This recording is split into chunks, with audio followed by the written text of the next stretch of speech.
The Masque of the Red Death. By Edgar Allen Poe. The Red Death had long devastated the country. No pestilence had ever been so fatal, or so hideous. Blood was its avatar and its seal, the redness and the horror of blood. There were sharp pains, and sudden dizziness, and then profuse bleeding at the pores, with dissolution. The scarlet stains upon the body and especially upon the face of the victim, were the pest ban which shut him out from the aid and from the sympathy of his fellow men. And the whole seizure, progress and termination of the disease, were the incidents of half an hour. But the Prince Prospero was happy and dauntless and sagacious. When his dominions were half depopulated, he summoned to his presence 1,000 hale and light-hearted friends from among the knights and dames of his court, and with these retired to the deep seclusion of one of his castellated abbeys. This was an extensive and magnificent structure, the creation of the prince's own eccentric yet august taste. A strong and lofty wall girdled it in. This wall had gates of iron. The courtiers, having entered, brought furnaces and massy hammers and welded the bolts. They resolved to leave means neither of ingress or egress to the sudden impulses of despair or of frenzy from within. The abbey was amply provisioned. With such precautions the courtiers might bid defiance to contagion. The external world could take care of itself. In the meantime it was folly to grieve, or to think. The prince had provided all the appliances of pleasure. There were buffoons, there were improvisatori, there were ballet dancers, there were musicians, there was beauty, there was wine. All these and security were within. Without was the Red Death. It was toward the close of the 5th or 6th month of his seclusion, and while the pestilence raged most furiously abroad, that the Prince Prospero entertained his 1,000 friends at a masked ball of the most unusual magnificence. It was a voluptuous scene, that masquerade. But first let me tell of the rooms in which it was held. There were 7, an imperial suite. In many palaces, however, such suites form a long and straight vista, while the folding doors slide back nearly to the walls on either hand, so that the view of the whole extent is scarcely impeded. Here the case was very different, as might have been expected from the Duke's love of the bizarre. The apartments were so irregularly disposed that the vision embraced but little more than one at a time. There was a sharp turn at every 20 or 30 yards, and at each turn a novel effect. To the right and left, in the middle of each wall, a tall and narrow Gothic window looked out upon a closed corridor which pursued the windings of the suite. These windows were of stained glass whose color varied in accordance with the prevailing hue of the decorations of the chamber into which it opened. That at the eastern extremity was hung, for example, in blue, and vividly blue were its windows.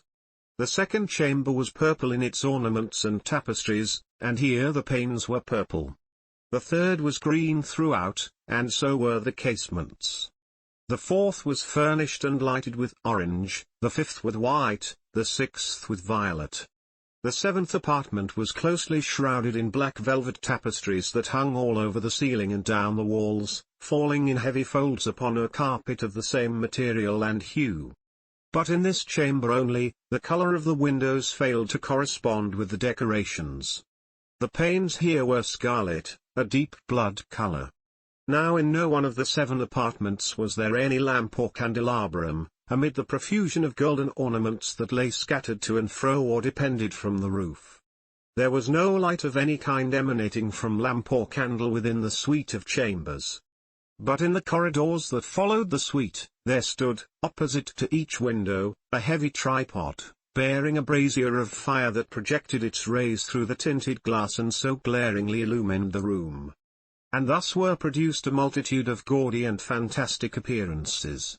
But in the western or black chamber the effect of the firelight that streamed upon the dark hangings through the blood-tinted panes, was ghastly in the extreme, and produced so wild a look upon the countenances of those who entered, that there were few of the company bold enough to set foot within its precincts at all. It was in this apartment, also, that there stood against the western wall, a gigantic clock of ebony. Its pendulum swung to and fro with a dull, heavy, monotonous clang, and when the minute hand made the circuit of the face, and the hour was to be stricken, there came from the brazen lungs of the clock a sound which was clear and loud and deep and exceedingly musical, but of so peculiar a note and emphasis that, at each lapse of an hour, the musicians of the orchestra were constrained to pause, momentarily, in their performance, to hearken to the sound, and thus the waltzers perforce ceased their evolutions, and there was a brief disconcert of the whole gay company, and, while the chimes of the clock yet rang, it was observed that the giddiest grew pale, and the more aged and sedate passed their hands over their brows as if in confused reverie or meditation.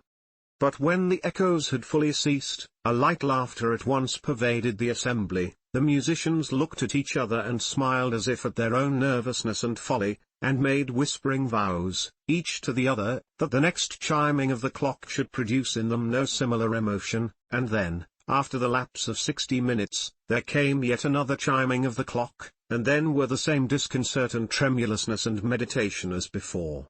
But, in spite of these things, it was a gay and magnificent revel. The tastes of the Duke were peculiar. He had a fine eye for colours and effects. He disregarded the decorum of mere fashion. His plans were bold and fiery, and his conceptions glowed with barbaric lustre. There are some who would have thought him mad. His followers felt that he was not. It was necessary to hear and see and touch him to be sure that he was not. He had directed, in great part, the movable embellishments of the 7 chambers, upon occasion of this great fete, and it was his own guiding taste which had given character to the masqueraders. Be sure they were grotesque. There were much glare and glitter and piquancy and phantasm, much of what has been since seen in Hernani. There were arabesque figures with unsuited limbs and appointments. There were delirious fancies such as the madman fashions. There was much of the beautiful, much of the wanton, much of the bizarre, something of the terrible, and not a little of that which might have excited disgust. To and fro in the 7 chambers there stalked, in fact, a multitude of dreams. And these, the dreams, writhed in and about, taking hue from the rooms, and causing the wild music of the orchestra to seem as the echo of their steps. And, anon, there strikes the ebony clock which stands in the hall of the velvet. And then, for a moment, all is still, and all is silent save the voice of the clock. The dreams are stiff frozen as they stand. But the echoes of the chime die away, they have endured but an instant, and a light, half-subdued laughter floats after them as they depart. And now again the music swells, and the dreams live, and writhe to and fro more merrily than ever, taking hue from the many-tinted windows through which stream the rays from the tripods. But to the chamber which lies most westwardly of the 7, there are now none of the maskers who venture, for the night is waning away, and there flows a ruddy light through the blood-coloured panes, and the blackness of the sable drapery appalls, and to him whose foot falls upon the sable carpet, there comes from the near clock of ebony a muffled peal more solemnly emphatic than any which reaches their ears who indulge in the more remote gaieties of the other apartments. But these other apartments were densely crowded, and in them beat feverishly the heart of life. And the revel went whirlingly on, until at length there commenced the sounding of midnight upon the clock. And then the music ceased, as I have told, and the evolutions of the waltzers were quieted, and there was an uneasy cessation of all things as before. But now there were 12 strokes to be sounded by the bell of the clock, and thus it happened, perhaps, that more of thought crept, with more of time, into the meditations of the thoughtful among those who revelled.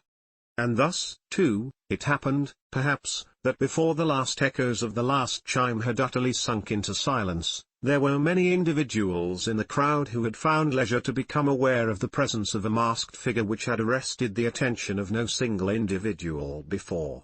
And the rumour of this new presence having spread itself whisperingly around, there arose at length from the whole company a buzz, or murmur, expressive of disapprobation and surprise, then, finally, of terror, of horror, and of disgust. In an assembly of phantasms such as I have painted, it may well be supposed that no ordinary appearance could have excited such sensation. In truth, the masquerade license of the night was nearly unlimited, but the figure in question had out-Heroded Herod, and gone beyond the bounds of even the prince's indefinite decorum. There are chords in the hearts of the most reckless which cannot be touched without emotion. Even with the utterly lost, to whom life and death are equally jests, there are matters of which no jest can be made. The whole company, indeed, seemed now deeply to feel that in the costume and bearing of the stranger neither wit nor propriety existed. The figure was tall and gaunt, and shrouded from head to foot in the habiliments of the grave. The mask which concealed the visage was made so nearly to resemble the countenance of a stiffened corpse that the closest scrutiny must have had difficulty in detecting the cheat. And yet all this might have been endured, if not approved, by the mad revellers around. But the mummer had gone so far as to assume the type of the Red Death. His vesture was dabbled in blood, and his broad brow, with all the features of the face, was besprinkled with the scarlet horror. When the eyes of Prince Prospero fell upon this spectral image, he was seen to be convulsed, in the first moment with a strong shudder either of terror or distaste, but, in the next, his brow reddened with rage. "Who dares?" he demanded hoarsely of the courtiers who stood near him, "who dares insult us with this blasphemous mockery? Seize him and unmask him, that we may know whom we have to hang at sunrise, from the battlements." It was in the eastern or blue chamber in which stood the Prince Prospero as he uttered these words. They rang throughout the 7 rooms loudly and clearly, for the prince was a bold and robust man, and the music had become hushed at the waving of his hand. It was in the blue room where stood the prince, with a group of pale courtiers by his side. At first, as he spoke, there was a slight rushing movement of this group in the direction of the intruder, who at the moment was also near at hand, and now, with deliberate and stately step, made closer approach to the speaker. But from a certain aimless awe with which the mad assumptions of the mummer had inspired the whole party, there were found none who put forth hand to seize him, so that, unimpeded, he passed within a yard of the prince's person, and, while the vast assembly, as if with one impulse, shrank from the centres of the rooms to the walls, he made his way uninterruptedly, but with the same solemn and measured step which had distinguished him from the first, through the blue chamber to the purple, through the purple to the green, through the green to the orange, through this again to the white, and even thence to the violet, ere a decided movement had been made to arrest him. It was then, however, that the Prince Prospero, maddening with rage and the shame of his own momentary cowardice, rushed hurriedly through the 6 chambers, while none followed him on account of a deadly terror that had seized upon all. He bore aloft a drawn dagger, and had approached, in rapid impetuosity, to within 3 or 4 feet of the retreating figure, when the latter, having attained the extremity of the velvet apartment, turned suddenly and confronted his pursuer. There was a sharp cry, and the dagger dropped gleaming upon the sable carpet, upon which, instantly afterwards, fell prostrate in death the Prince Prospero. Then, summoning the wild courage of despair, a throng of the revellers at once threw themselves into the black apartment, and, seizing the mummer, whose tall figure stood erect and motionless within the shadow of the ebony clock, gasped in unutterable horror at finding the grave cerements and corpse-like mask which they handled with so violent a rudeness, untenanted by any tangible form. And now was acknowledged the presence of the Red Death. He had come like a thief in the night. And one by one dropped the revellers in the blood-bedewed halls of their revel, and died each in the despairing posture of his fall. And the life of the ebony clock went out with that of the last of the gay. And the flames of the tripods expired.